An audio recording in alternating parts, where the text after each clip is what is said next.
अभी तक हमने एआई से बात स्टार्ट की थी और एआई की ब्रांचेस में हमने देखा था कि एआई की मल्टीपल ब्रांचेस हैं जिसमें एक मशीन लर्निंग है। मशीन लर्निंग में हमने देखा था कि जो डिफ्रेंशिएशन है वो ये है कि मशीन लर्निंग में आप गिवन डाटा और उसकी आउटपुट से मॉडल ट्रेन करते हैं और जब एक मॉडल ट्रेन हो जाए तो उसके बाद आप उस ट्रेंड मॉडल से इन्फ्रेंस करते हैं। अच्छा, ये इन्फ्रेंस और प्रेडिक्शन हम इंटरचेंजेबली यूज़ करते हैं। मैं जानते बूझते दोनों लफ्ज़ यूज़ करता हूँ ताकि आप दोनों लफ्ज़ों से फेमिलियराइज हो जाएं। इन्फ्रेंस या प्रेडिक्शन, इसका मतलब है कि मॉडल ट्रेंड है, ट्रेंड मॉडल को इनपुट दी है और आपको आउटपुट मिल रही है। So prediction and inference are one and the same thing. उसके बाद हमारे पास मशीन लर्निंग में 3 टाइप की लर्निंग थी, सुपरवाइज लर्निंग, अनसुपरवाइज लर्निंग और रीइंफोर्समेंट लर्निंग। लास्ट टाइम फिर उसके बाद हमने बात स्टार्ट की थी चैट जीपीटी पे। चैट जीपीटी में हमने देखा था कि चैट जीपीटी को आप मल्टीपर्पज़ कामों के लिए यूज़ कर सकते हैं। उसकी बहुत सारी डेमोन्स्ट्रेशंस जो हैं वो हमने लास्ट टाइम देखी थी। फिर हमने इरफान जीपीटी भी देखा था which was actually our baby, और वो अभी जो है बीटा में है लेकिन वो वर्किंग टुवर्ड्स मैच्योरिंग इट। और उसके बाद हमने जो मज़ेदार चीज़ थी वो थी प्लेग्राउंड। प्लेग्राउंड में आपने नोट किया था कि हमारे पास चैट जीपीटी जब आप यूज़ करते हैं आपके पास कोई कंट्रोल नहीं होता। आपको एक वेब इंटरफेस दिया है जिसमें आप सिर्फ प्रॉम्प्ट लिखते हैं और आपको रिस्पॉन्स आ जाता है। लेकिन प्लेग्राउंड की ख़ास बात यह है कि उसमें आपके पास मल्टीपल ऑप्शंस थी। उसमें हमने देखा था कि मॉड क्या होता है, इसमें हमने कंप्लीशन और चैट का मॉड जो है देखा था। उसमें हमने हमारे पास डिफरेंट मॉडल्स हो सकते हैं। मॉड के बाद हमारे पास एक ख़ास चीज़ जो उधर थी वो टेम्परेचर था। तो टेम्परेचर का मतलब बुखार हरगिज़ नहीं है। टेम्परेचर का मतलब है it's a creativity switch for chat GPT. अच्छा, ये क्रिएटिविटी स्विच जब मैं कहता हूँ ये बड़ा इनफॉर्मल कहता हूँ। इसका असल मतलब है कि अगर टेम्परेचर 0 होगा मॉडल जो है वो सिर्फ फैक्ट्स प्रेजेंट करेगा।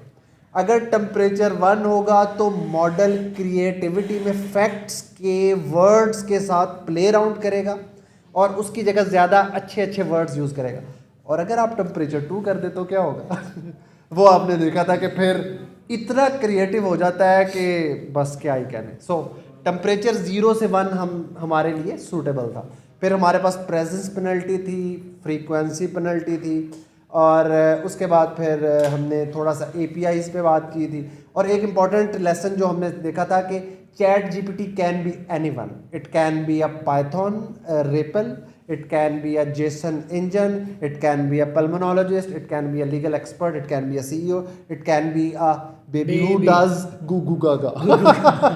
Sorry, वो goo goo gaga इधर नजर नहीं गूगू गागा इनको नहीं दिखाया था हमने। Okay, great. कल मैंने उसे कमांड दी थी कि talk to me like a baby and I said how are you, तो आगे से रिस्पॉन्स आया goo goo gaga I am fine. So bot was behaving like a baby, तो इतना स्मार्ट हो गया। सो अब तक क्लियर है। अब हम आगे मूव करेंगे। सो गूगल बार्ड, मैंने कल कहा था कि GPT is not end of the world. ठीक है, GPT is not end of the world. Google Bard क्या है? Anyone can tell me what is Google Bard here? आज क्लास इंटरेक्टिव होगी, please talk to us, let's talk to each other. ठीक है, ये dummies की तरह नहीं बैठना। जब मैं सवाल करूं तो मुझे 3-4 जगह से जवाब आना चाहिए, चाहे वो गलत हो। What is Google board? मुझे बताओ गूगल बार्ड क्या है in one word? LLM, large language model. ठीक है, आगे स्पेसिफिकेशन थोड़ी वेरिएशन होगी at the end of the day. ठीक है, बट द थिंग इज मुझे पर्सनली मैं अगर बायस ना हो, मुझे बार्ड ज़्यादा अच्छा लगा। एक तो उसका प्रोमिनेंट रीज़न है जो भी मैं आपको दूंगा कि बार्ड जो है वो रियल टाइम जब आप उसको प्रॉम्प्ट देंगे वो रियल टाइम जाके इंफॉर्मेशन लेके आएगा रियल टाइम में। उसके पास आज की इंफॉर्मेशन भी, आज सुबह की इंफॉर्मेशन भी होगी, आज की इंफॉर्मेशन भी होगी उसके पास, अब की इंफॉर्मेशन भी होगी, कल की भी होगी। लेकिन जब आप चैट जीपीटी को कमांड देते हो, प्रॉम्प्ट देते हो, तो वो आगे से माजरत कर लेता है। वो कहता है मेरी बस हो गई यहाँ पे, इससे आगे नहीं। 2021 बार बार बता रहा हूँ, चैट जीपीटी के पास डेटा जो है वो 2021 तक का। बार्ड का ये सबसे बेहतरीन फीचर है। ठीक है, उसके बाद इस वक्त बार्ड की एक्सेस जिन जिन लोगों को है वो उनके लिए फ्री है। इनका अभी तक कोई कॉस्टिंग मॉडल फाइनलाइज नहीं हुआ, राइट? अगर मैं मिस कर रहा हूँ तो अगर कोई देख लीजिएगा, इनका अभी तक कॉस्टिंग मॉडल फाइनलाइज नहीं हुआ। एक्सेस ईजी है। मुझे पर्सनली इसके कंटेंट की क्वालिटी अच्छी लगी।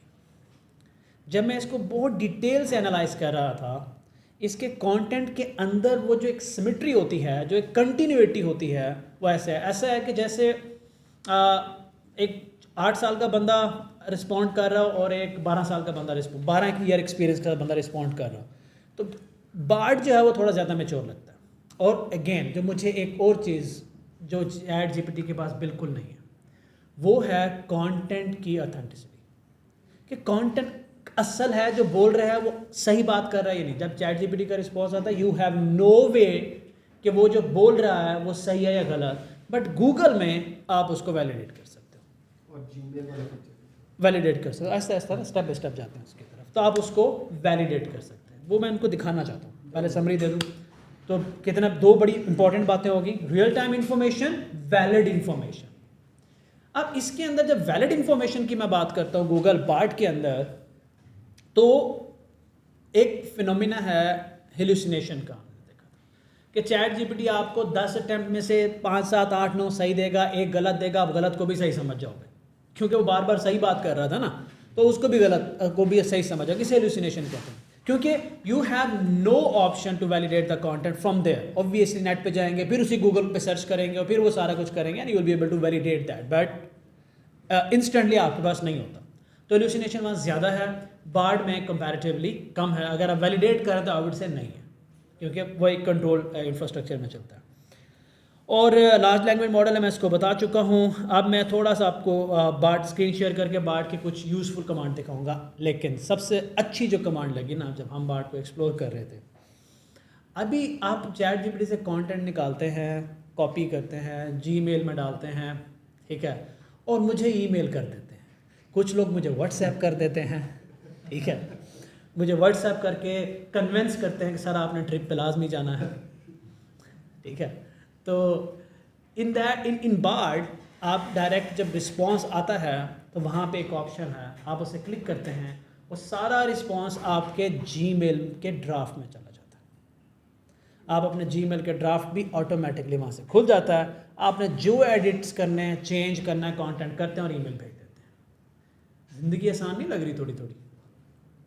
बार्ड देखो, लार्ज लैंग्वेज मॉडल दोनों हैं, लेकिन बार्ड की जो पीछे टीम और उनका एक इकोसिस्टम है ना, वो बहुत बड़ा है। मैं हमेशा कहता था, बार्ड जब पहले डेमो में तकरीबन फेल हो गया था जो उसमें, तो मैंने कहा था they will come back very strongly. और अभी भी आई रियली बिलीव दैट के they gonna do a lot of things. So यहाँ तक आपको समझ में आए 3 बड़ी चीज़ें। अब मैं इनको प्रैक्टिकली आपको दिखा भी देता हूँ बार्ड के बारे में ना। Let me share my screen. What is the current political situation in Pakistan? Simple, ठीक है, थोड़े स्पेलिंग मिस्टेक जाने दें इसको। What is the current political situation in Pakistan? What Bard says and what GPT says. GPT का बहुत लंबा response नहीं आएगा। So here is the response from the Bard guys. उसको पता है कि इस वक्त पाकिस्तान में क्या हो रहा है, जीपीटी को नहीं पता। GPT fail. See that current political situation is unstable and uncertain. बड़ा प्यार से उसने बोला है, ठीक है। मैं और भी इनको कमांड दे सकता हूँ, लेकिन मैं सोच रहा हूँ कि ना दूँ, मुनासिब नहीं है। मैं वो ये भी पूछ सकता हूँ क्यों है, कौन है, किसने कराया, क्या अज़ाइम है, so something like this. But वो इतनी डीप में नहीं जाएगा, वो आपको जेनेरिक आंसर देगा, लेकिन आपको रियलिस्टिक आज के आंसर देगा जो नेट पे मौजूद है। एक सवाल मैं एक्सपेक्ट कर रहा हूँ डेस्परेटली कि कोई तो करे मुझसे, कोई बंदा तो वो सवाल करे, तो मुझे लगेगा कि हमारी मेहनत हलाल होगी। क्योंकि एक ख़ास सवाल मैं यहाँ एक्सपेक्ट कर रहा हूँ, जिसको भी माइंड में कॉन्सेप्ट स्ट्रॉन्ग हैं वो मुझसे ये सवाल ज़रूर करेगा। सो आई विल वेट, क्योंकि मुझे खुशी होगी कि इतने 100 लोग, 1000 लोग सुन रहे हैं, कोई एक बंदा वो सवाल करेगा मुझसे। सर ये रियल टाइम पे मॉडल अपडेट हो रहा है, ट्रेंड हो रहा है या इंटरनेट से भी अपनी गुड क्वेश्चन, मोर और लेस सही जगह पे गया। क्या ये इंफॉर्मेशन स्क्रैप करके लेके आ रहा है या रियल टाइम पे मॉडल ट्रेन हो रहा है? देखो इन्फॉर्मेशन नहीं आती, इन्फॉर्मेशन मॉडल को जा रही है, मॉडल आपको इन्फॉर्मेशन दे रहा है, ठीक है। स्क्रैप पर इतना फास्ट कभी हो नहीं सकता। सर्विसेज होंगी, most likely I can just as a technical person say that Google की सर्विसेज होंगी, they are doing their pulling the content, training their models और आ रहा है। लेकिन रियल टाइम का मतलब ये नहीं कि मेरे बटन हिट करने पे मॉडल ट्रेन हुआ है। नो, मेरे बटन हिट करने पे मॉडल ट्रेन नहीं हुआ, मेरे बटन हिट करने पे मॉडल ने रिस्पॉन्ड किया है। मॉडल ट्रेन उनकी सर्विसेज कर रही है, जो उनके पास एक डेटाबेस है, जो कंटिन्यूअस सर्विसेज चल रही हैं, वो अपने मॉडल को फीड कर रही हैं। अगर मैं आपको थोड़ा और सीक्रेट बताऊं तो समथिंग लाइक दिस हम इरफान जीपीटी में करने जा रहे हैं, कर रहे हैं। और ऑनेस्टली स्पीकिंग जब हम ये कर रहे थे तो मुझे बार्ड के ये वाली चीज़ों के बारे में हम नहीं सोच रहे थे, लेकिन something like this Irfan GPT में हो रहा है।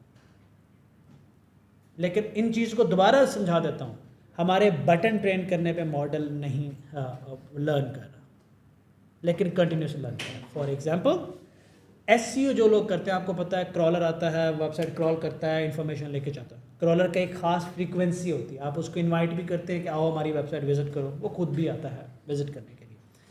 ये तो क्रॉलर है ना, ये उनकी माइक्रो सर्विसेज आपके, तो उसमें मैं जाऊँगा नहीं, बट समझने के पीछे से हो रहा है सारा कुछ। So this is so beautiful in Bard. अब मैं इसको ज़रा नीचे जाके देखता हूँ, ये क्या है। This is a beautiful feature. वो कहते हैं भाई मेरे ऊपर यकीन ना है तो इधर क्लिक कर लो, ठीक है। सो आप उसको गूगल कर सकते हैं, ये उसने 2 कमांड्स भी दे दिया। मैं इसको क्लिक करूंगा तो नॉर्मली ये गूगल पे जैसे आप ये कमांड देना तो गूगल सर्च हो जाएगी। यहां पे भी मैं एक सवाल एक्सपेक्ट कर रहा हूँ, थोड़ा आ जाए यार वापस, मज़ा आना शुरू हो गया अब एआई में। कि अब तक तो ये जो आया था मॉडल ने दे दिया, क्या इस लिंक पे क्लिक करने पे भी यही इंफॉर्मेशन होगी या इससे अपडेटेड होगी? डिफरेंट नहीं, इससे पहले वाली यही या इससे अपडेटेड, ये सवाल है। क्यों?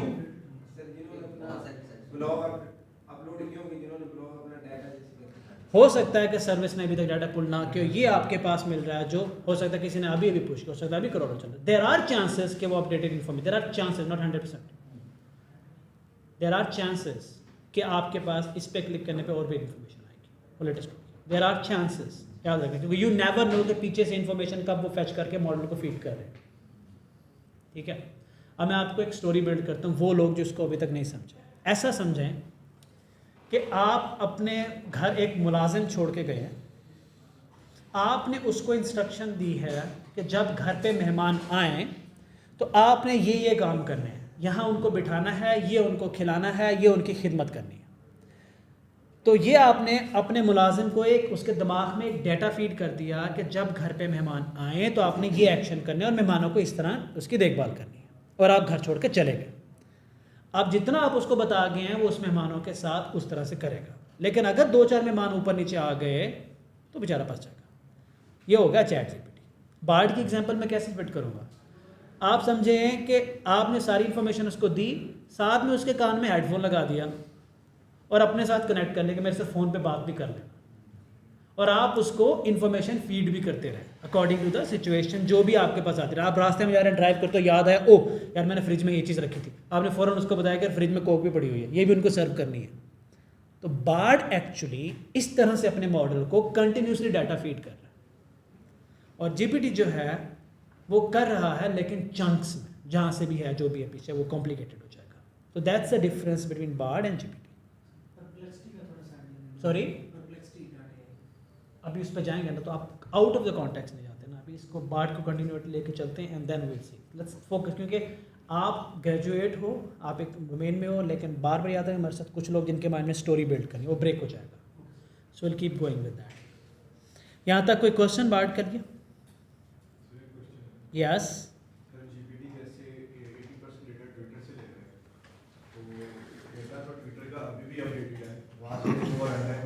डेटा नहीं ले रहा क्योंकि एलॉन मस्क ने कॉन्ट्रैक्ट ख़त्म कर दिया था, ट्विटर डेटा प्रोवाइड नहीं कर रहा। डेटा ट्विटर के पास तो है लेकिन ट्विटर दे नहीं रहा ना। इस पे मैं हाँ, जी प्लीज़। अच्छा, ये सिर्फ एक चीज़ ज़हन में हमें रखनी चाहिए कि सिर्फ एक ही डाटा सोर्स नहीं है। सबसे बड़ा डाटा सोर्स जो है वो विकीपीडिया और विकीमीडिया है। उसके अलावा कितने रिसर्च पेपर्स हैं दुनिया में जो ओपन सोर्स है, कितनी बुक्स है, प्रोजेक्ट गाटनबर्ग और पता नहीं कौन कौन सा, कितना लिटरेचर पड़ा है दुनिया में। तो ये चीज़ ज़हन में रखें कि जब हम लैंग्वेज मॉडल ट्रेन करते हैं तो हमारे पास कोई एक सोर्स नहीं होता। और एक और चीज़ हमारे ज़हन में आनी चाहिए, आपने कभी ट्विटर की लैंग्वेज देखी? उसमें ग्रामर कोई अच्छी नहीं होती, उसमें बड़े छोटे छोटे वर्ड्स होते हैं, उसको जब आपने क्लीन करना पड़ता। इसका मतलब है कि लैंग्वेज मॉडल ने ये डाटा तो यूज़ किया, लेकिन लैंग्वेज मॉडल के पास डाटा के और बहुत सारे सोर्सेज हैं, बहुत सारा, जितना लिटरेचर बुक्स पढ़ी हुई हैं वो है, जितना विकीपीडिया पे डेटा पड़ा हुआ है वो है, जितने रिसर्च, जितने आर्टिकल्स, जितने news, magazine, blogs open source हैं वो सब है। प्रॉपर वो लोगों ने गीगाबाइट्स ऑफ डाटा जो है वो एज अ डेटा सेट भी दिया हुआ है। तो ये जो है ना, बस यही मैंने अपडेट करना था कि ये लैंग्वेज मॉडल किसी एक सोर्स पे रिलाय नहीं करते। तो क्वेश्चन मैं लाइव वालों के लिए रिपीट कर दूं कि भाई ने सवाल किया था कि ट्विटर के पास तो अब भी डाटा है तो जीपीटी के पास क्यों नहीं? तो आई बी प्रिसाइज कि ट्विटर के लिए यह है कि ट्विटर अब डाटा जीपीटी को नहीं दे रहा। सिंपल। एलॉन मस्क के अपने प्लान हैं, अगर आप टेक की दुनिया से बाखबर हैं तो वो अपना ही कुछ नया लेके आ रहा है। ठीक है, तो हम वापस बार्ड पे आते हैं। लास्ट फीचर मैंने आपसे एक और बात बताई थी कि ये जो रिस्पॉन्स आया है, अब मैं ये रिस्पॉन्स पाकिस्तान के करंट हालात अपने किसी बाहर बैठे हुए दोस्त को बताना चाहता हूँ। यार पाकिस्तान में ये चल रहा है, तो मैंने ये बटन प्रेस करना है। अब मैं यहाँ से इसको निकाल सकता हूँ डॉक्यूमेंट की सूरत में, अपने वर्ड फाइल में एक्सपोर्ट कर लूँ, या मैं इसे कह दूँ कि आप मेरे ईमेल पे चले जाओ, ड्राफ्ट में चले जाओ। मैं ड्राफ्ट में चला गया तो I open my Gmail address और हेयर वी आर, हमारा जीमेल खुला और ड्राफ्ट में वो पहुँच गया। आई डोंट नो ये स्क्रीन शेयर हो रही है नहीं हो रही, लेकिन जब आप क्लिक करेंगे तो आपका जीमेल खुलेगा और आपके जीमेल के ड्राफ्ट में डेटा लोड हो जाएगा। Simple, convenient. यहाँ पे मैं कुछ ऐड करता जाऊँ कि जीमेल के अंदर भी ये फीचर आने वाला है। ऑलमोस्ट सब जगह अभी तक नहीं गया, ठीक है। जीमेल के अंदर भी, कि आप जीमेल के अंदर भी समझें कि वहाँ लिख रहे हैं तो रिस्पॉन्स आपको वहीं मिल जाएगा। गूगल के दोनों प्रोडक्ट्स ऑब्वियसली एक इकोसिस्टम होगा, जिस तरह के एप्पल के प्रोडक्ट्स के अंदर होता है। मेरा ये मानना है, मैं आपको बताऊं कि अगर जो सबसे मुश्किल काम होगा जीपीटी, क्लाउड और इन चीज़ों को बीट करने में, वो होगा गूगल का ecosystem. You know, Apple user होता है ना, अब मैं ये यूज़ करता हूँ आईफोन, तो मैं इसके साथ एयरपॉड यूज़ करता हूँ, या मैं इसका एप्पल वॉच यूज़ करूँगा, और मैं इसके साथ मैकबुक यूज़ करूँगा, क्योंकि सारे इतनी नाइसली कनेक्टेड है कि मैं एक के बगैर दूसरे को मज़ा नहीं आता। तो इसकी वजह से एक बॉन्ड क्रिएट होता है, लॉयल्टी क्रिएट होती है, ठीक है। तो इस तरह से ये एडवांटेज है गूगल को इकोसिस्टम का। चैट जीपीटी माइक्रोसॉफ्ट के साथ मिलकर वो सिस्टम डेवलप कर रहा है, याद हो, लेकिन वो डेवलप हो रहा है, वो क्लोजली रिश्तेदारियों में चलते जा रहे हैं, बढ़ते जा रहे हैं उनकी रिश्तेदारियाँ आपस में। बार्ड के बारे में कोई question before I move to next thing, that is Claude? Yes.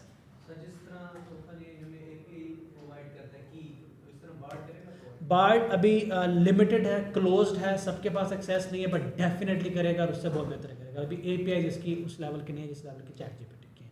That's one drawback, लेकिन मैं इसको ड्रॉबैक इसलिए नहीं कहूँगा क्योंकि कंफर्म है उसने करनी है, लेकिन it's just a matter of time. ठीक, जी बिल्कुल, बार्ड ये लिखा हुआ है, उन्होंने एक्सपेरिमेंट में लिखा हुआ है, और ये एहतियातन लिखते हैं ताकि यार उनकी इज्जत बची रहे। सो गाइज, ये आपको बता रहे थे कि लार्ज लैंग्वेज मॉडल में दुनिया में क्या हो रहा है। आप इसको भी यूज़ कर सकते हैं कंटेंट जनरेशन के लिए, सवाल करने के लिए, बहुत सारी चीज़ों के लिए। अब इसके साथ मैं आपको कुछ और दिखाता हूँ, वो आपके लिए थोड़ा इंटरेस्टिंग होगा, ठीक है जी। ये एक पोर्टल है, मैं रिकमेंड नहीं करूँगा, ये थर्ड पार्टी पोर्टल है जहाँ पे उन्होंने क्या किया है कि बहुत सारे मॉडल्स को इकट्ठा डिप्लॉय कर दिया, ठीक है। देखिए यहाँ पे आपको नज़र आएगा, सेज में नज़र आएगा, ये मैं आपको सिर्फ ओवरव्यू दे रहा हूँ। ये भी जीपीटी की तरह है, GPT-4 भी यहीं से एक्सेस हो जाता है, क्लाउड भी यहीं से एक्सेस हो जाता है, क्लाउड इंस्टेंट भी, cloud instant 100K, cloud instant, chat GPT, dragon fly, ये सारे बॉट्स आपको एक ही जगह मिल जाते हैं। आपने यहाँ जाके POE पे अकाउंट क्रिएट करना है, महंगा है, पैसे लेते हैं, थर्ड पार्टी सॉफ्टवेयर है, किसी का आइडिया था उसने इंप्लीमेंट किया, you don't have to do that. मैंने सिर्फ ये क्लाउड दिखाने के लिए आपको ये किया है यहाँ पे सारा कुछ। तो क्लाउड क्या है? क्लाउड क्या है? लार्ज लैंग्वेज मॉडल, ठीक है। मैं कल से एक बात कर रहा हूँ कि chat GPT is not the end of the world. हमारी एक मेंटालिटी है कि हम अड़ जाते हैं किसी टूल पे, बस ये नहीं सोचना, ठीक है। तो इसके साथ भी वही आप कन्वर्सेशन कर सकते हैं, कंटेंट आ सकता है, ब्ला ब्ला ब्ला, सारा कुछ, छोटे छोटे फीचर का डिफरेंस होगा। आपकी असाइनमेंट ये है सबकी कि आपने ईमेल करनी है मुझे, what is the difference between Claude, Google Bard and chat GPT, that's it, GPT-4 I would say. इन तीनों का कंपैरिजन आपने खुद निकालना है, अपने हाथ से लिखना है और आपने बताना है टेक्निकली। मुझे पढ़ते ही पता चल जाएगा ये गूगल से उठाया गया है या ये खुद लिखा होगा, याद रखिएगा। गूगल से उठाने की तकलीफ़ ना ही कीजिएगा तो बेहतर है।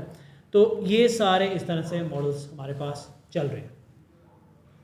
सो बार्ड को देखा, क्लाउड को देखा, GPT-4 को देखा, बार्ड के फीचर देखे, और जो सबसे प्रोमिनेंट फीचर था रियल टाइम इंफॉर्मेशन अपडेट था, उसके बाद वैलिड कंटेंट, उसके बाद जीमेल के साथ उसकी जो है इंटीग्रेशन वो बड़ी सॉलिड है। अच्छा, ये बात आपने लैंग्वेज मॉडल जो है ये तो हमने कल भी स्टडी किया था, तो व्हाई टुडे। आपने नोट किया होगा कि जब हम लेक्चर 2 में गए थे तो हमने जनरेटिव एआई और डिस्क्रिमिनेटिव एआई, पहले मैंने डिस्क्रिमिनेटिव एआई बताई थी, फिर मैंने जनरेटिव एआई, और उसके बाद फिर हम चैट जीपीटी पे आ गए थे। तो देयर वाज अ डिस्कनेक्ट कि ये मॉडल्स चैट जीपीटी तक पहुँचे कैसे, ठीक है, और अंडरलाइंग टेक्नोलॉजी क्या है।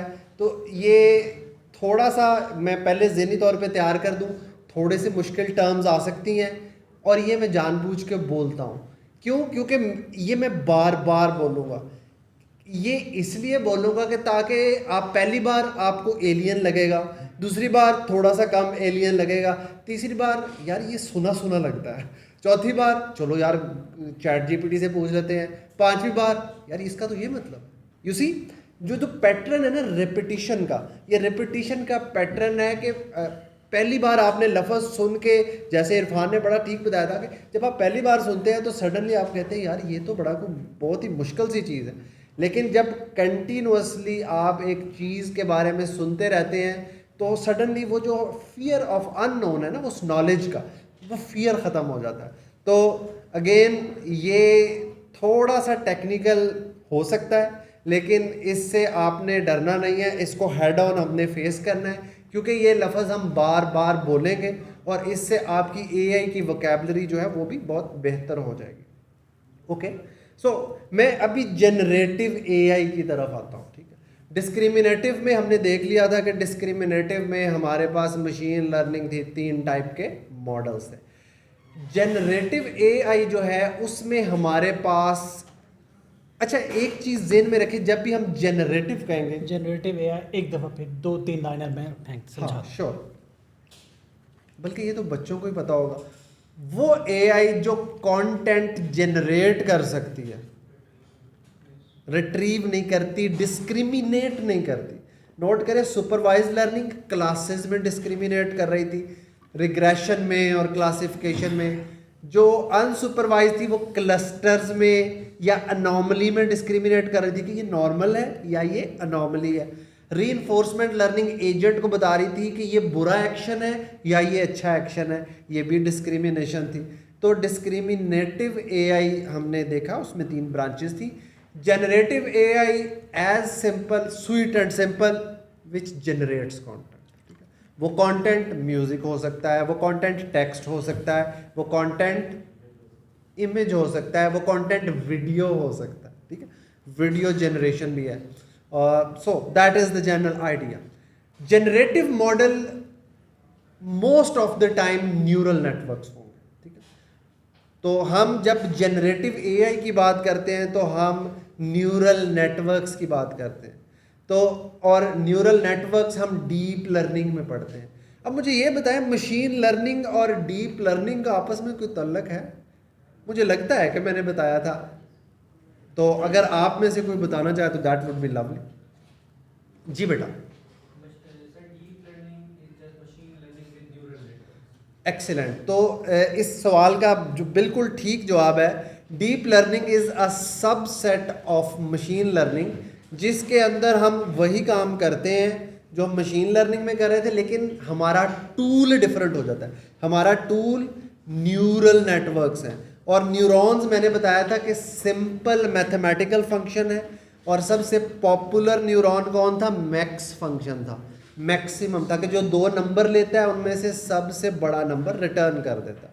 उसका नाम था रीलू, RELU, रेक्टिफाइड लीनियर यूनिट। ठीक है, ओके। सो हमने एस्टेब्लिश कर लिया कि डीप लर्निंग मशीन लर्निंग का सबसेट है। सबसेट हम सबको क्लियर है ना, सबसेट।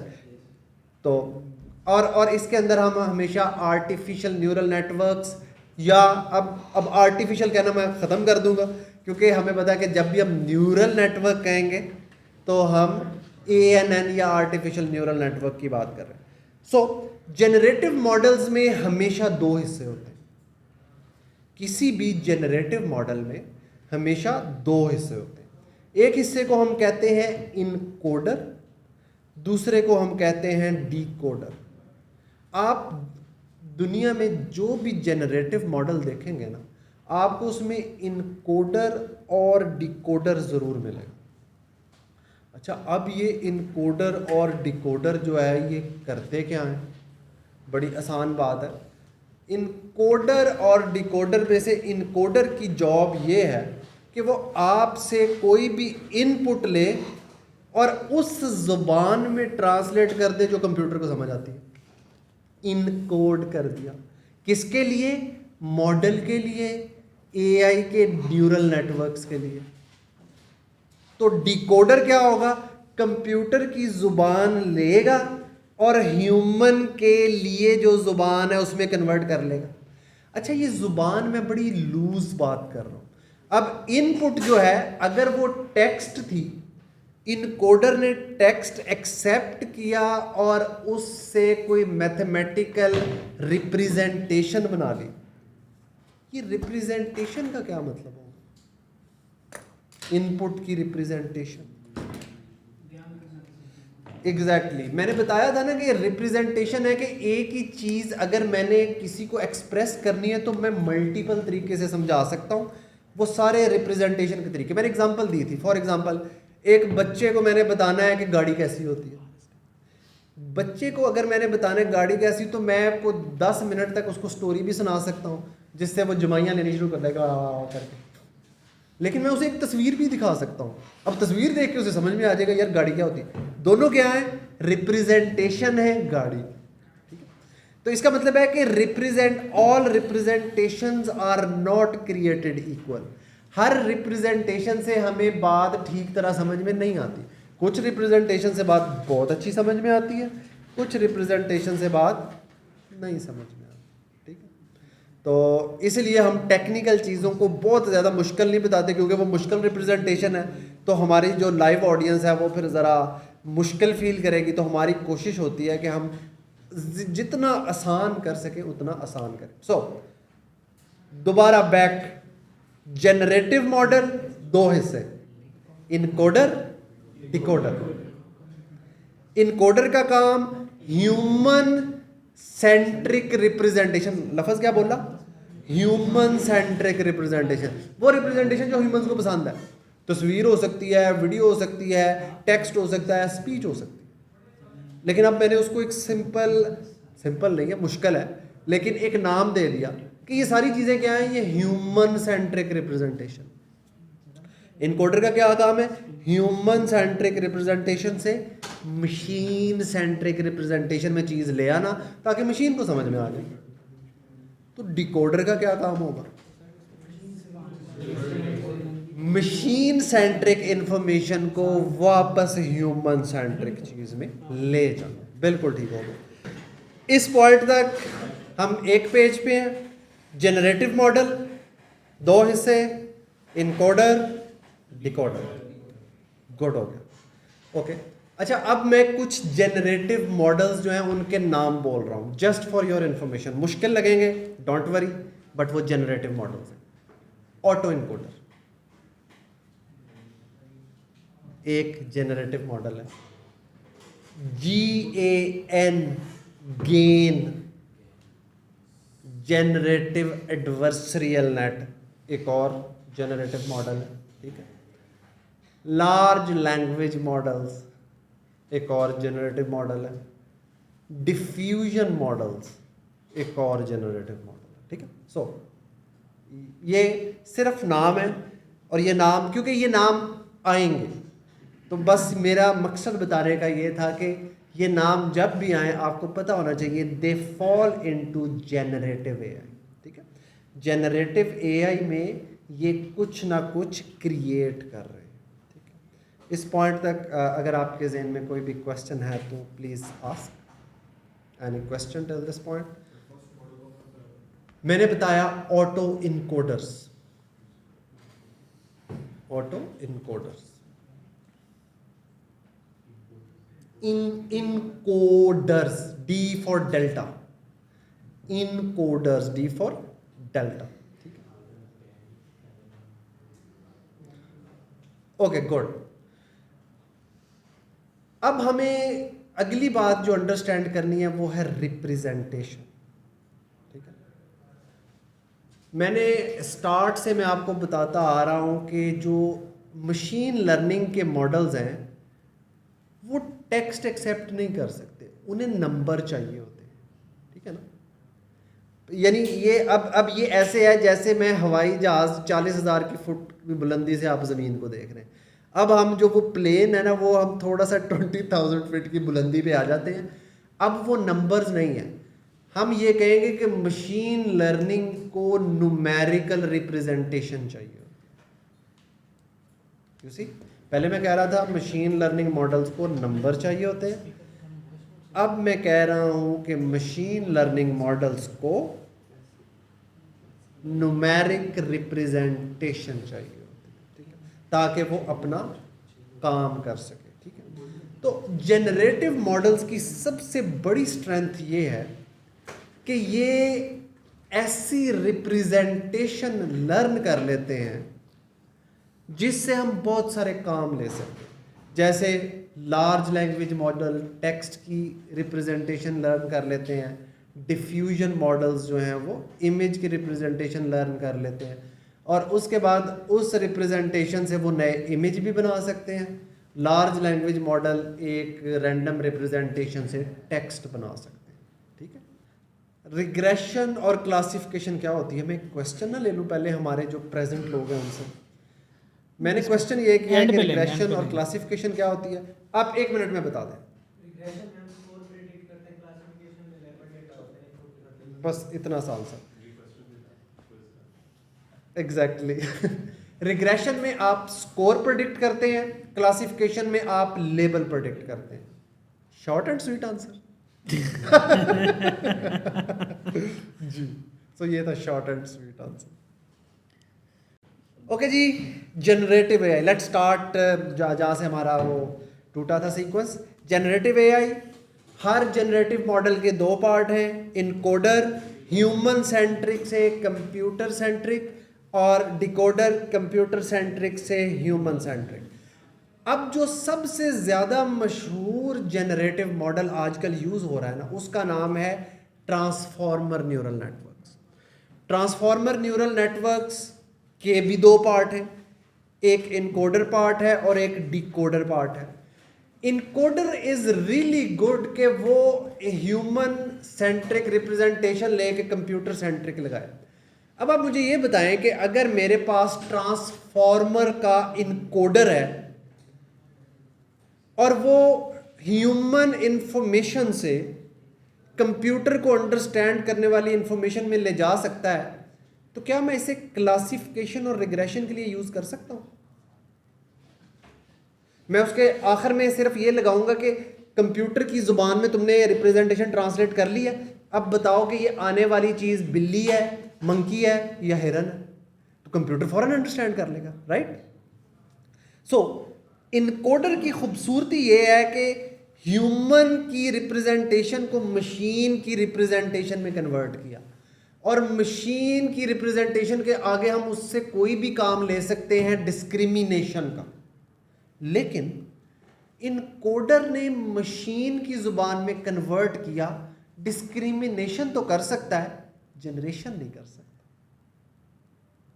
ठीक है।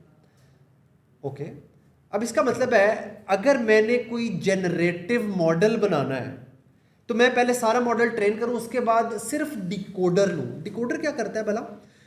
मशीन रिप्रेजेंटेशन को ह्यूमन रिप्रेजेंटेशन में कन्वर्ट करता है।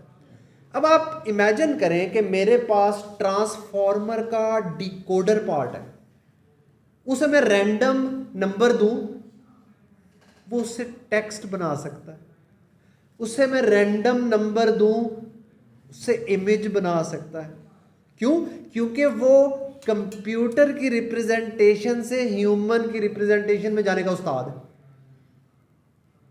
तो हमने क्या किया, पहले ये जनरेटिव मॉडल दो चीज़ों से बनते थे।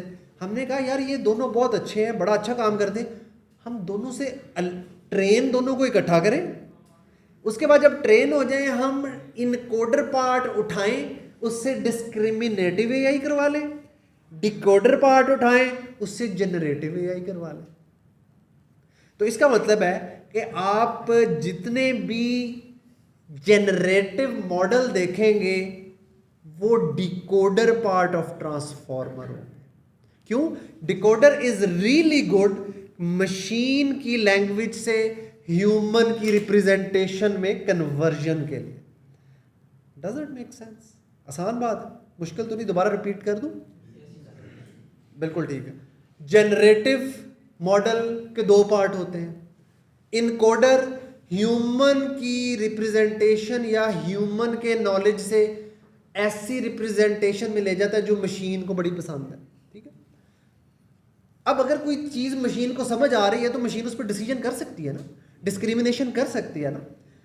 तो हम जो इनकोडर है उससे डिस्क्रिमिनेटिव एआई का काम ले सकते हैं। लेकिन जो डिकोडर पार्ट है वो किस में अच्छा है?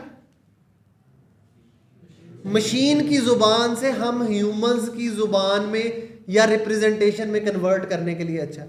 तो मैं ऐसा करता हूं कि मैं डिकोडर को पकड़ता हूं और उसको कोई रैंडम से नंबर दे देता हूं, उसे कहता हूं इससे कुछ जनरेट कर। चूंकि वो इतना एक्सपर्ट है मशीन की जुबान से ह्यूमन में कन्वर्ट करने का, वो मेरे से रैंडम नंबर भी लेगा तो कुछ ना कुछ नया जनरेट कर देगा। और वो नया जो जनरेटेड चीज़ है वो हो सकता है कोई नया इमेज हो जो मैंने पहले कभी देखा ना हो सकता है वो कोई नया ऐसे हो जो मैंने कभी देखा ना हो सकता है वो नया म्यूजिक हो जो मैंने कभी देखा ना हो। सो that is how all generative AI works. ये आप जितने भी मॉडल देखते हैं, खास तौर पे जो जितने एलएलएम्स हैं, आपने जीपीटी का नाम सुना? चैट जीपीटी के साथ बहुत ज़्यादा आता है। आपको पता है ये क्या चीज़ है? बहुत सारे डिकोडर जोड़े, उन्हें ट्रेन किया, जीपीटी बन गया।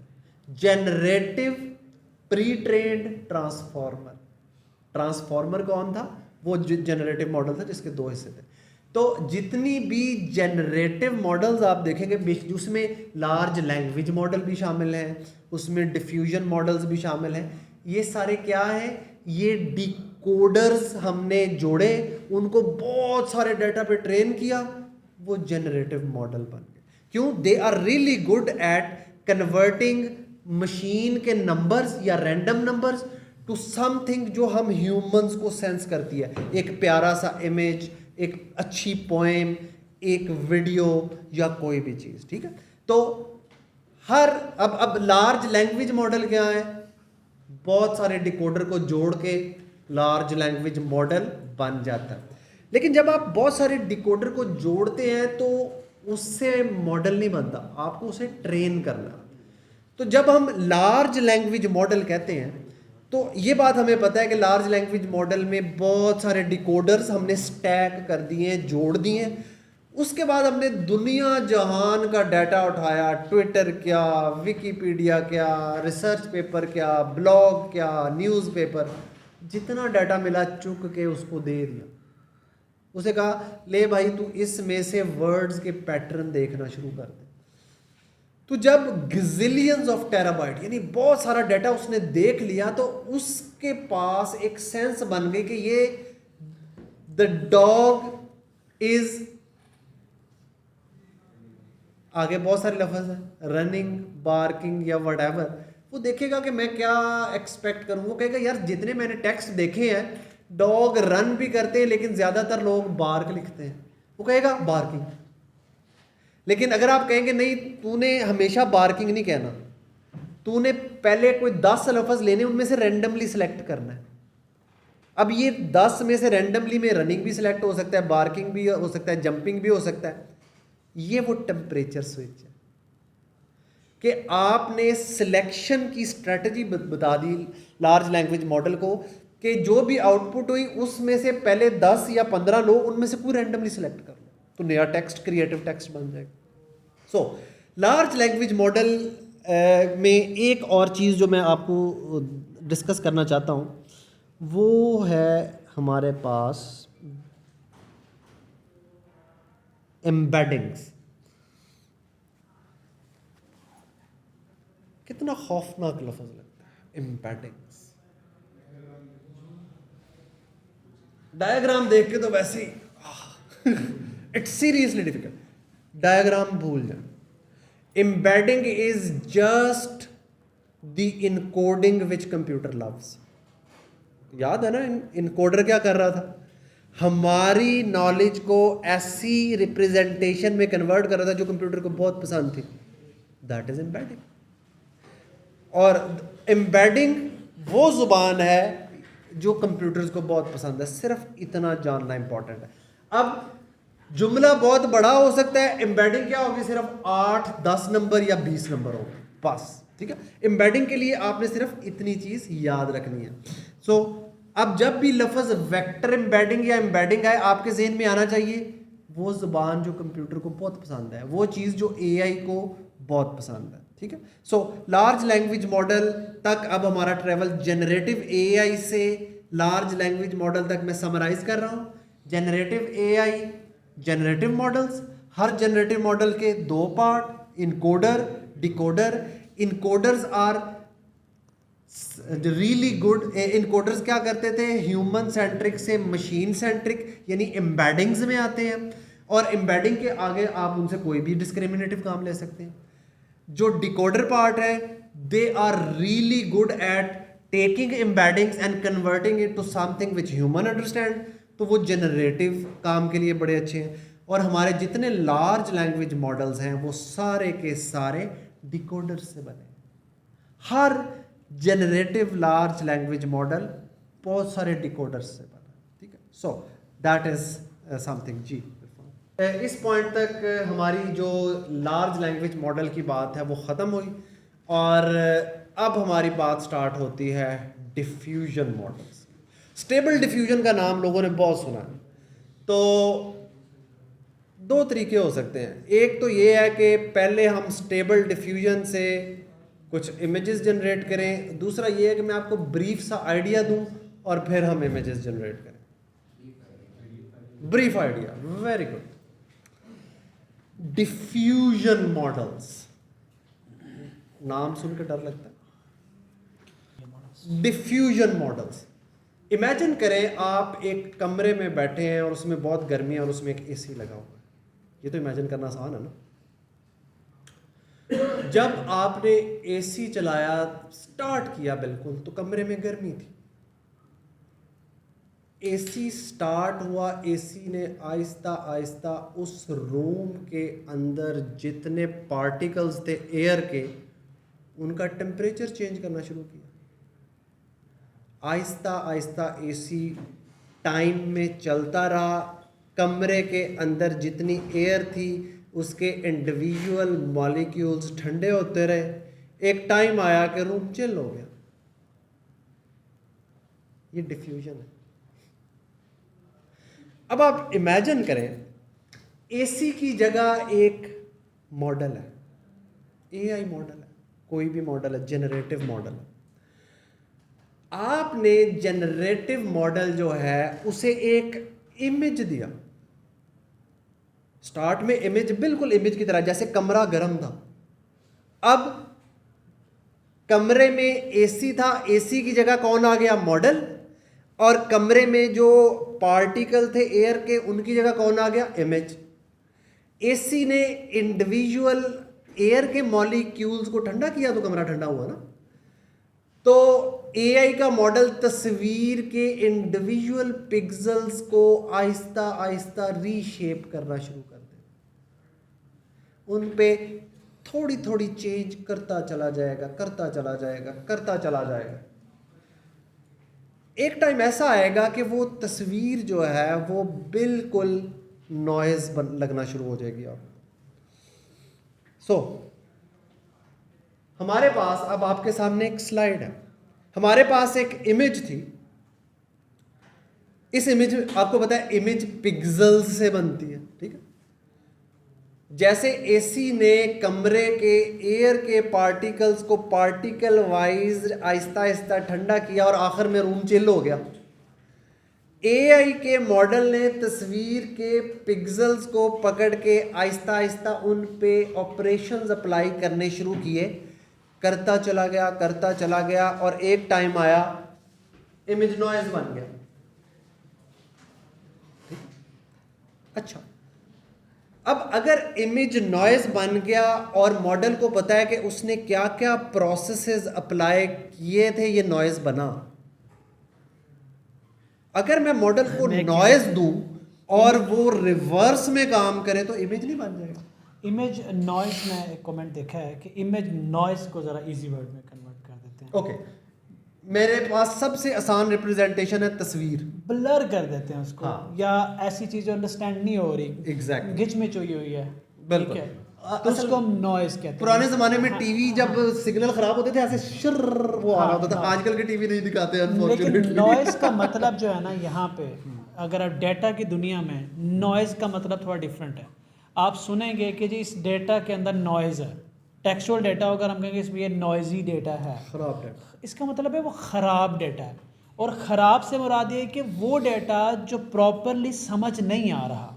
फॉर एग्जांपल, एक बच्चा आके आपके साथ गागा गुगू करके कुछ कहने की कोशिश करता है और आपको समझ नहीं आ रही होती कि कहना क्या चाह रहे हो भाई, तो इसका मतलब है कि वो जो डेटा आपको दे रहा है वो नॉइजी डेटा है, ठीक है।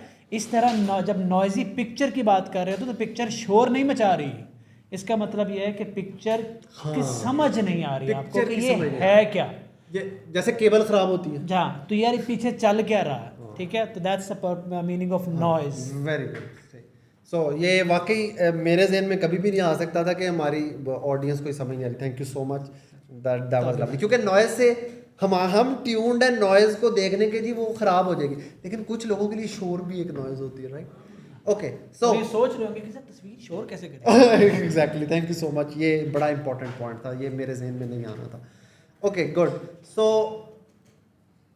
डज दैट मेक सेंस कि एक तस्वीर है, उसके इंडिविजुअल पिक्सेल्स को हम ऐसे, अब मॉडल को पता है ना उसने पहले क्या काम किया, फिर क्या काम किया, फिर क्या काम किया, करता करता करता करता आखिर में सारी तस्वीर उसने ब्लर या ख़राब या गंदी सी कर दी।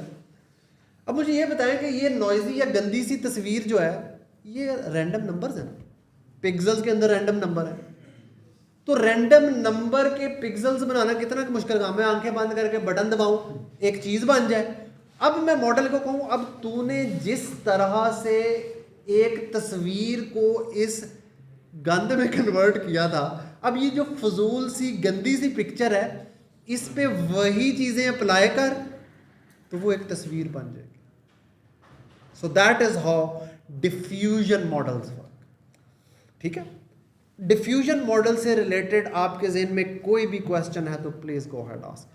डिफ्यूजन मॉडल का नाम आपके जहन में आते ही आपके जहन में वो एसी और कमरा आ जाना चाहिए, और जिस तरह वो ठंडा करता है, और अगर एसी ठंडा कर सकता है तो वो कमरे को गर्म भी कर सकता है। उसे पता है कि उसने कैसे पार्टिकल्स को वो उनका टेम्परेचर ख़त्म किया था। सो ये डिफ्यूजन मॉडल्स है। अब इधर से एक और मसला क्रिएट होता है जिसकी वजह से ये डिफ्यूजन मॉडल बहुत पहले आ गए थे लेकिन सक्सेसफुल नहीं हो सके। मैं एक थोड़ी सी एप्लीकेशन यहाँ देना चाहूँगा, जो आपने अभी कॉन्सेप्ट समझाया एक नॉइजी इमेज से क्लियर इमेज तक, कि ये टेक्नोलॉजी जो है ना इस तरह की काफ़ी जगहों पे यूज़ होती है। पर्टिकुलरली इस वक्त ख़ास तौर पे जितनी सीसीटीवी फुटेज कैलकुलेट की जाती है, आर्मी हो, पुलिस हो, जो ये इदारे होते हैं उनके पास ये टेक्नोलॉजी बड़े हाई प्रोफाइल में उनके पास GPUs होते हैं, जहाँ पे ये एक ब्लरी इमेज को लेके किया जाता है। आपने काफ़ी सुना होगा कि केस सॉल्व हो जाते हैं इससे, बहुत ज़्यादा मूवीज़ में हम देखते हैं। सैटेलाइट इमेजेस जो होती हैं वो सैटेलाइट इमेजेस में समझ नहीं आ रही तो पिक्सल बाई पिक्सल उसको करेक्ट किया जाता है। तो इस टेक्नोलॉजी के से बहुत ज़्यादा काम पहले से लिया जा रहा है, लेकिन सिर्फ इसका तरीकाकार बदल रहा है और इम्प्रूवमेंट आ रही है। इसका कॉन्सेप्ट अर्ली स्टेजेस से आ रहा है, लेकिन इसमें जिद्दत आती जा रही है इस वक्त। तो अब वो ज़रा तेज़ हो गया मॉडल। तो just I wanted to add an example. Okay good, thank you नहीं नो प्रॉब्लम, गुड।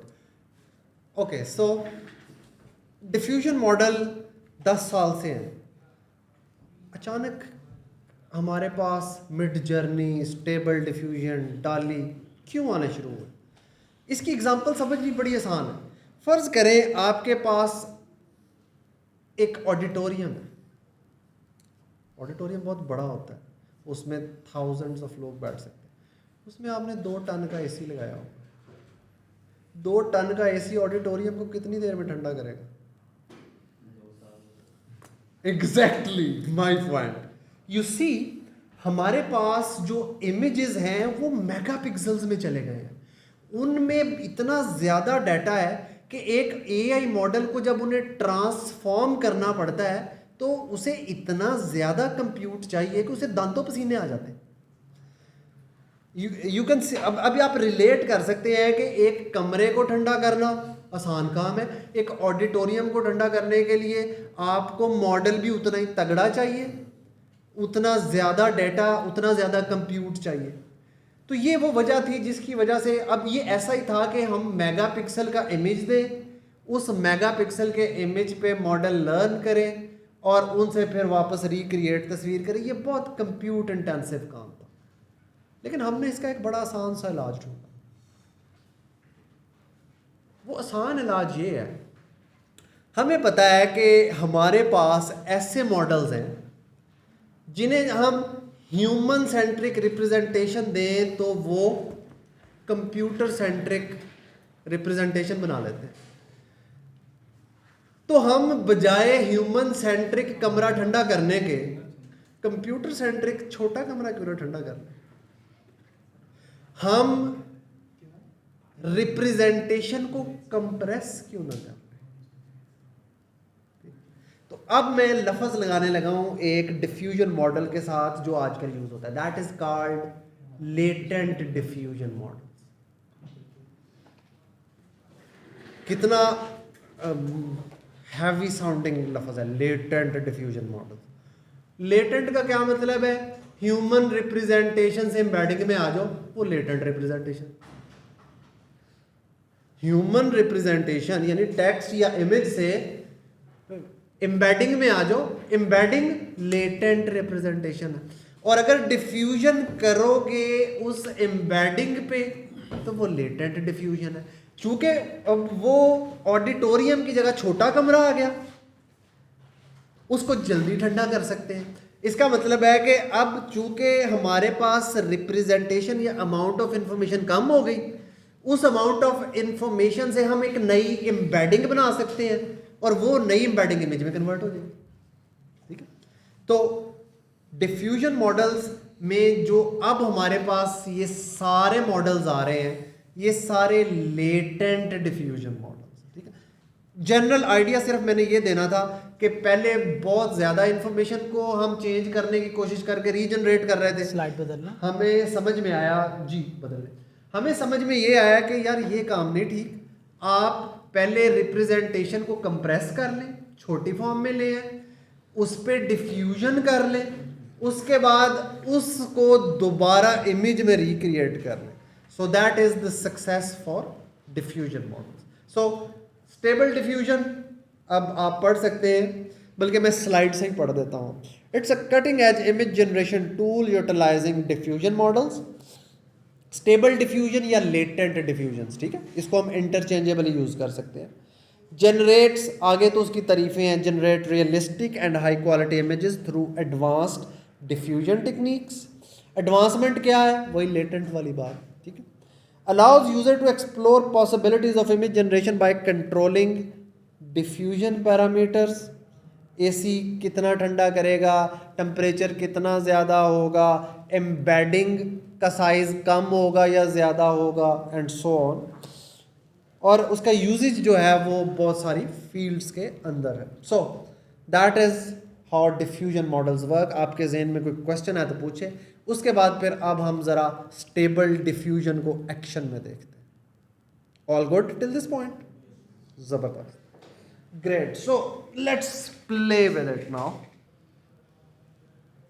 आपको देख के आइडिया हो गया होगा कि डिफ्यूजन मॉडल्स कंप्यूट कितना ले रहे हैं, because this is running on CPU। तो डिफ्यूजन यूजुअली एक ज़रा कंप्यूट इंटेंसिव काम होता है।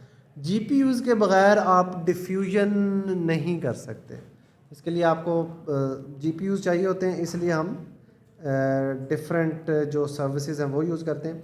ये हगिंग फेस है और ये अब हमारे पास कुछ अच्छी खबर आई है कि ये लोड हो रही है। So let's give it some time. Great. So ये हमारे पास स्टेबल डिफ्यूजन 2.1 है। तो आप अगर नोट करें तो हमारे पास दो टेक्स्ट फील्ड्स हैं। स्टेबल डिफ्यूजन आपसे दो तरह के प्रॉम्प्ट्स लेता है, एक पॉजिटिव प्रॉम्प्ट क्या आप बनाना चाहते हैं, एक नेगेटिव प्रॉम्प्ट कि वो कैसा नहीं होना चाहिए। यानी आप एक इमेज बनाना चाहते हैं लेकिन आप चाहते हैं कि वो कार्टून ना हो। ऑनलाइन वाले दोस्तों को नज़र आ रहा है stable diffusion? Okay, thank you so much. Okay, so हम पहले नेगेटिव प्रॉम्प्ट को यूज़ नहीं करते, हम पहले पॉजिटिव प्रॉम्प्ट देते हैं।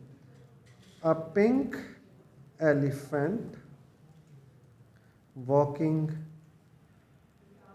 इन द स्ट्रीट्स। ओशन नहीं यार, ओशन ज़रा टू मच हो जाएगा। पहले स्ट्रीट्स में वॉक कराते हैं फिर ओशन में करवा देंगे।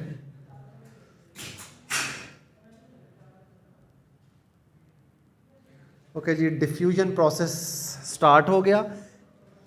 इसने टेक्स्ट को एम्बेडिंग में कन्वर्ट किया और चूंकि अब ये एम्बेडिंग को पेंट करके इमेज बनाने का एक्सपर्ट है तो उसने वो एम्बेडिंग पकड़ी, उस पर पेंटिंग स्टार्ट कर दी। जब ये पेंटिंग कंप्लीट होगी तो आपके पास एक इमेज होगा जो कि नॉइज से इमेज बना है। ठीक है, so that is the general idea of diffusion models.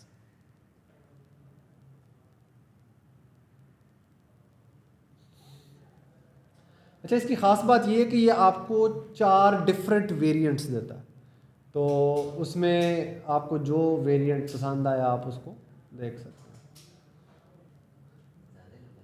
अब आपको आइडिया हुआ कि कमरा ठंडा करना कितना मुश्किल काम है। पहले हम ऑडिटोरियम ठंडे कर रहे थे अब तो ज़िंदगी कंपैरेटिवली बेहतर हो गई है।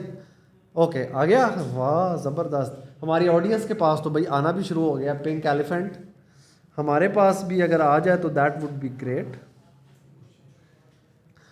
वाह ज़बरदस्त, ठीक है जी। You can see the quality of image. जब से स्टेबल डिफ्यूजन 2.1 आया है, इट्स जस्ट अमेजिंग।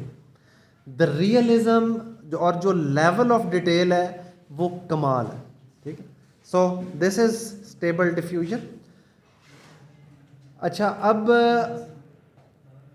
हम ऐसा करते हैं, ऑडियंस का आप में से पहले आप में से मैं किसी का प्रॉम्प्ट लेता हूँ, उसके बाद फिर हम अपने जो ऑनलाइन हमारे दोस्त हैं उनसे कोई प्रॉम्प्ट लेंगे, फिर हम इरफान से भी एक प्रॉम्प्ट लेंगे।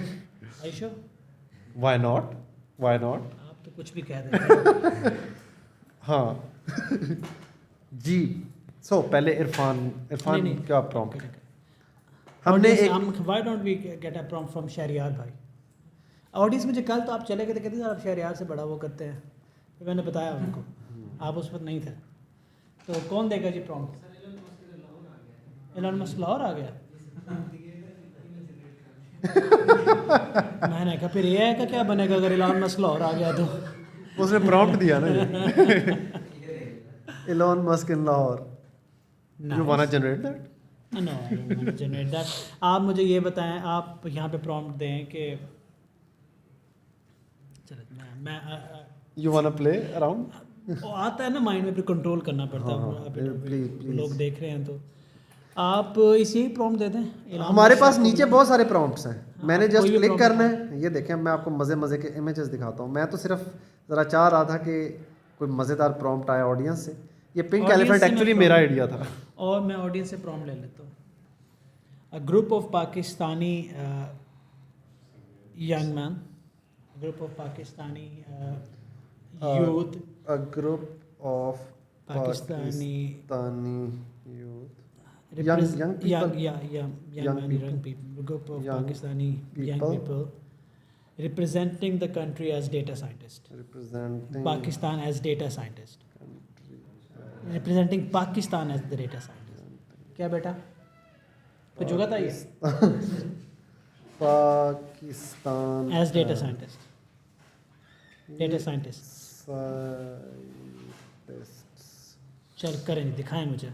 ओके जी, so let's do that. Meanwhile आप सब भी, आपने लिखना है हगिंग फेस और स्टेबल डिफ्यूजन, आप खुद पहले भी कर याद सकते करो हैं. ना, देखो तो मुझे नजर क्या आता है.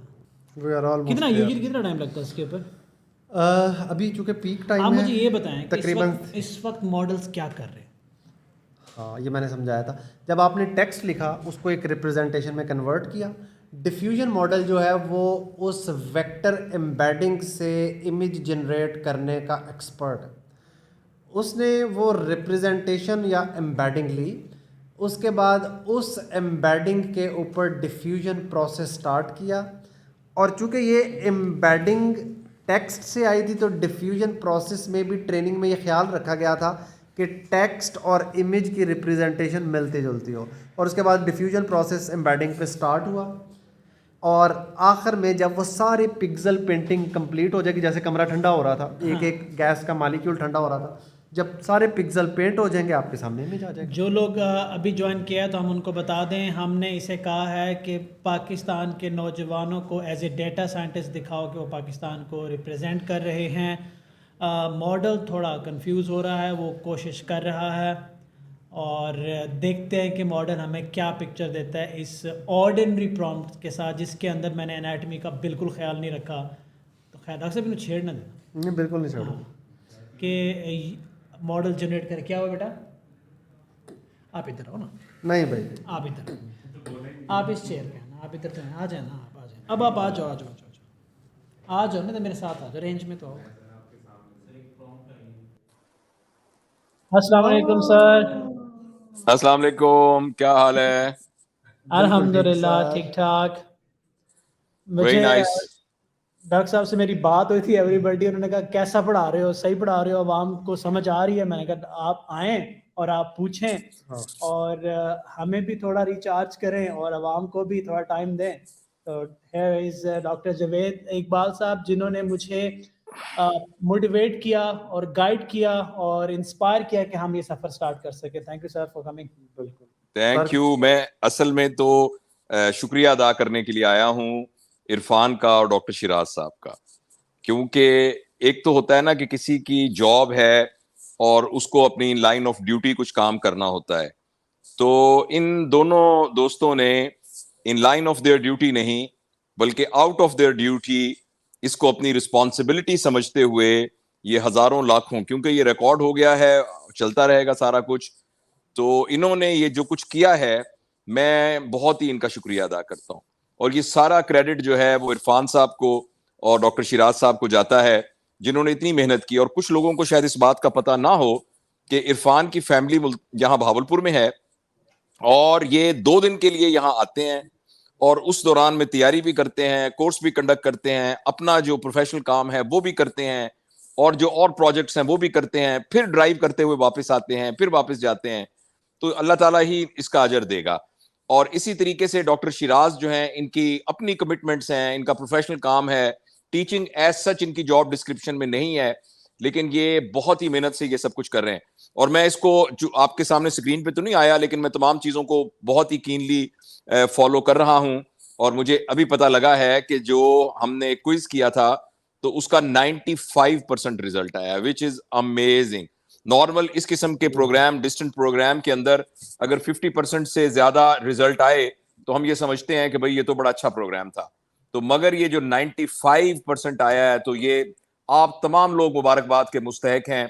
और मैं तमाम पार्टिसिपेंट से कहूंगा कि आप इरफान साहब की, डॉक्टर शिराज साहब को जरूर इनके लिए दुआओं में इनको याद रखें. और इन्होंने बहुत जबरदस्त यानी ये जो पूरी कंट्रीब्यूशन की है, और आप खुद भी चिराग बनिए. देखिए, आपके साथ ये प्रोग्राम करने का मकसद ये था कि पाकिस्तान की बल्कि दुनिया की होप जो है वो आप यूथ हैं. अल्लाह ताला ने पाकिस्तान को यूथ की जो ह्यूमन रिसोर्स है उससे नवाजा है। दुनिया में बहुत कम मुल्क हैं जिसमें 52% जो आबादी है वो यंग लोग हैं, और आप लोग पाकिस्तान का मुस्तकबिल नहीं है, पूरी दुनिया का मुस्तकबिल हैं। तो अपने आप को अंडर एस्टिमेट ना कीजिए, आपको अल्लाह ताला ने बहुत ताकत दी है, और ये दोनों जो आपके मेंटोर्स हैं ये जरिया बने हैं, और ये आपका पहला कदम है। This is your first step, this is not your destiny. ये आपका आखिरी मंजिल नहीं है, ये आपका पहला कदम है।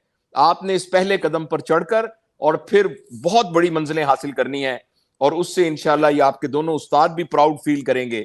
आप में से कोई जब बहुत जबरदस्त ब्रिलियंट परफॉर्म करेगा तो ये इन दोनों के लिए बहुत ही प्राइड की बायस होगी। स्टूडेंट अपने बच्चों की तरह होते हैं दुनिया के अंदर। आप याद रखिए, कोई भी बंदा किसी की भी तरक्की को देखे तो उसके दिल में थोड़ी सी जो एनवियस और जेलसी पैदा होती है, सवाए दो के, एक अपने शागिर्दों के और एक अपने रियल बच्चों के। अगर कोई मेरा शागिर्द मुझसे आगे बढ़ जाए तो ये मेरे लिए फख्र की बात होगी।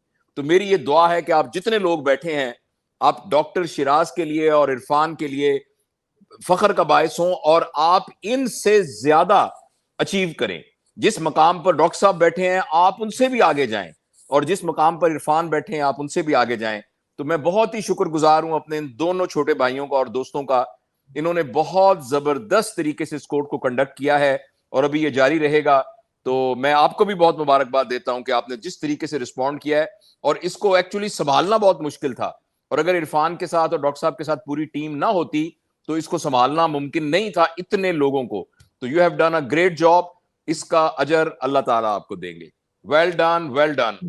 Thank you very much for coming, for inspiring us, for motivation. और यकीन करें आज जब हमने ये सेशन स्टार्ट किया ना, मैं आपको एक बात बताऊं, हम थके हुए थे। सफ़र 3-4 दिन का सफ़र था, 2 दिन से जाग रहे हैं, ऑफिस में स्टे किया था, जिस समय भी दर्द था। लेकिन जब आज हमने क्विज देने के बाद रिजल्ट्स देखे हैं ना लोगों के, जो इंटरेस्ट देखे, उस वक्त 719 लोग देख रहे थे और 739 लोगों ने हमारा फॉर्म फिल किया, और हमारे पास एवरेज 95% लोग पास हुए। तो आपने भी सही कहा कि दिल खुश हो गया, माशाल्लाह, बहुत गया अच्छा, रिजल्ट देख के, और वो फ्रेश से हो गए हम। बहुत कि आप encouraging था ये, that was very encouraging actually। Ji. encouraging, और अल्हम्दुलिल्लाह। देखिए जो डिस्टेंट लर्निंग है ना, कि जिसमें आप डायरेक्ट इंटरेक्ट नहीं कर रहे होते अपने स्टूडेंट्स के साथ, और उसके अंदर ना ये बड़ा एक ड्रॉप आउट का बड़ा चांसेस होता है, लोगों का इंटरेस्ट को लूज होने का बड़ा चांसेस होता है। और मैंने आपको जैसे बताया है कि अगर स्टैटिस्टिकली 50 से 60% लोगों ने वो सही किया हो तो हम समझते हैं कि बड़ी अचीवमेंट थी। तो 95% इज लाइक 100%। तो this is amazing, this is amazing.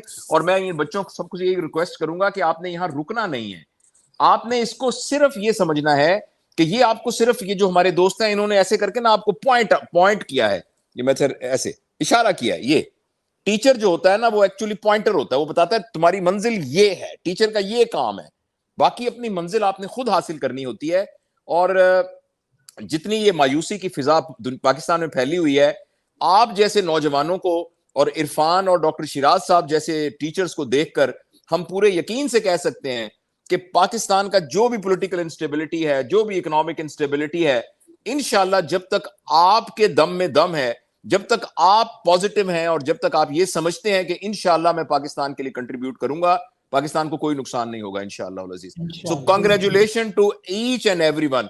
इसके अलावा मैं इरफान की टीम जो कि बैक एंड के ऊपर है, इनके जो ग्राफिक डिजाइनर्स हैं और इनकी जो पूरी मीडिया की टीम है और जिन्होंने प्रोग्राम बनाया है, हत्ता कि वो बच्चा जिसने आके इस कमरे के ऊपर सफाई की है और जिसने इस वॉशरूम को साफ किया है, मैं उन सबको भी सलूट करता हूं और मैं उन सब का शुक्रिया अदा करता हूं। उन सब की कंट्रीब्यूशन है जिसकी वजह से ये प्रोग्राम सक्सेसफुल हुआ है। Please carry on with your program and thank you very much for having me here. जज़ाकल्लाह sir, thank you very much, thank you very much. हमने एक प्रॉम्प्ट डिज़ाइन किया है, आप ज़रा वो देखें, मैं आपको एक स्क्रीन शेयर कर रहा हूँ, अल्लाह करे उसका रिस्पांस आ गया हो। हमने एक कमांड दी थी, किस टैब में थी सर, स्टेबल डिफ्यूजन वाले में, हाँ ये, कि हमारे लोग पाकिस्तान को as a data scientist represent कर रहे हैं। आपको स्क्रीन नज़र आ रही है? जी जी जी, तो ये बच्चे नजर आ रहे हैं। मैंने कमांड दिया था, हाँ, कि group of Pakistani young people representing Pakistan as a data scientist, और ये इमेज जनरेट हुआ माशाल्लाह। एक दिन ऐसा आएगा इंशाल्लाह इंशाल्लाह इंशाल्लाह। और मेरी आपसे ये रिक्वेस्ट होगी कि ये जितने बच्चे पार्टिसिपेंट हैं पाकिस्तान के मुख्तलिफ शहरों में या पाकिस्तान के बाहर हैं, मुझे पता लगा है कुछ लोग हमारे हमसाया मुल्क भारत से भी हैं और कुछ और मुल्कों से भी, ये इन सबको हमें एक फैमिली की तरह लेके जाना है, क्योंकि हमारा एक्ट लोकल है, मगर हमारा जो टारगेट और पर्सपेक्टिव है वो विदाउट फ्रंटियर्स है, विदाउट बाउंड्रीज है।